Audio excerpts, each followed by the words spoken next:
Olá, bem-vindos a este final do dia de quinta-feira.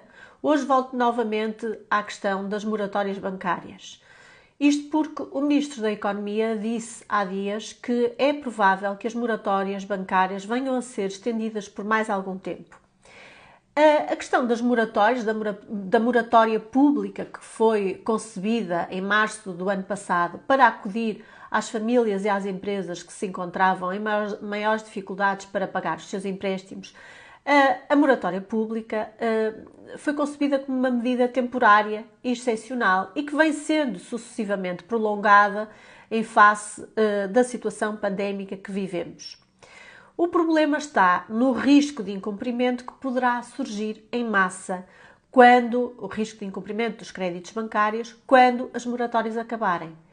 E há ainda um outro problema, que é o de saber se o sistema bancário português aguenta durante muito tempo permanecer nestas condições, porque as moratórias, aliadas à suspensão dos processos judiciais para cobrança dos créditos bancários, pode conduzir a uma situação de colapso da banca, sobretudo relativamente aos bancos portugueses que têm rácios de solvabilidade mais fragilizados.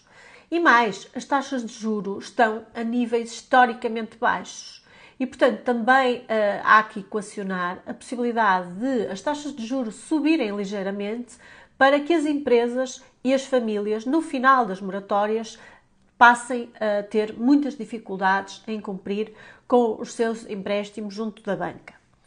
Isto traz-nos a pesada lembrança da crise sofrida em 2011, que foi também uma crise do sistema financeiro, aliada a uma crise económica séria que Portugal e a Europa atravessaram, e que levou designadamente à intervenção do Estado português em alguns bancos. Aquilo começou por ser uma crise nos Estados Unidos, em 2008, que foi designada a chamada crise dos subprimes.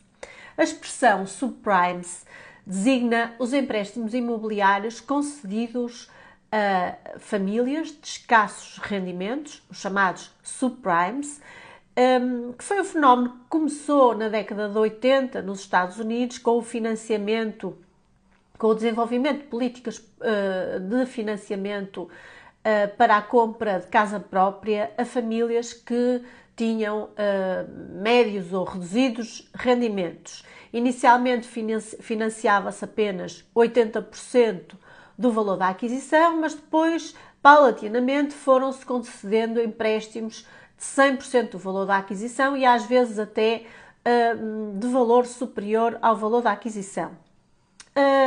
Isto permitiu, naturalmente, o desenvolvimento do mercado imobiliário, a subida do preço das casas e, num clima de crescimento do mercado, este esquema funciona porque, havendo necessidade de vender o imóvel, o valor da venda chega para pagar o empréstimo. O problema esteve nos Estados Unidos e que depois se alastrou a toda a Europa.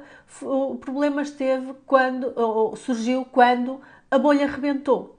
Isto é, os empréstimos deixaram de ser pagos, as famílias foram executadas e penhoradas, os imóveis vendidos, e isso levou em massa, e isso levou a que os preços baixassem porque havia excesso de oferta.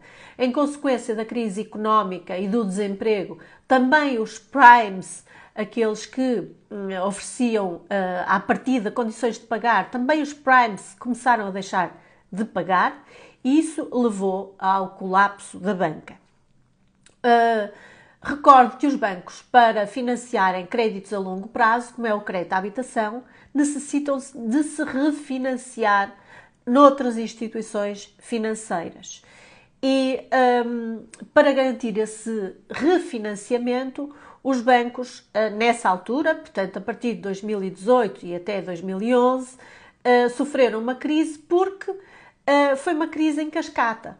Os bancos titulavam os empréstimos que contraíam junto de empresas para se refinanciarem com títulos de elevado risco, porque eram títulos indexados a estes empréstimos subprimes, e quando a bolha rebentou, quando foi atingido o nível máximo de saturação do mercado imobiliário, os bancos colapsaram.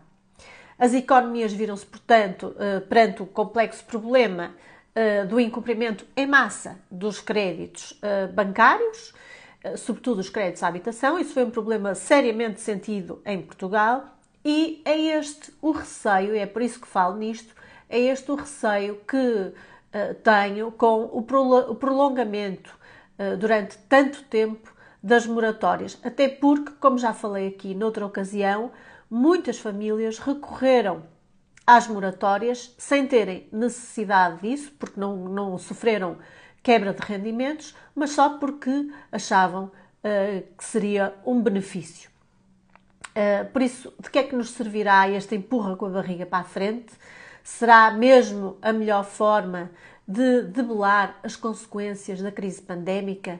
Ou será uma forma de manter as famílias cada vez mais dependentes de um Estado gigante, gordo e interventivo? Pense nisto, ainda vamos a tempo de combater este socialismo.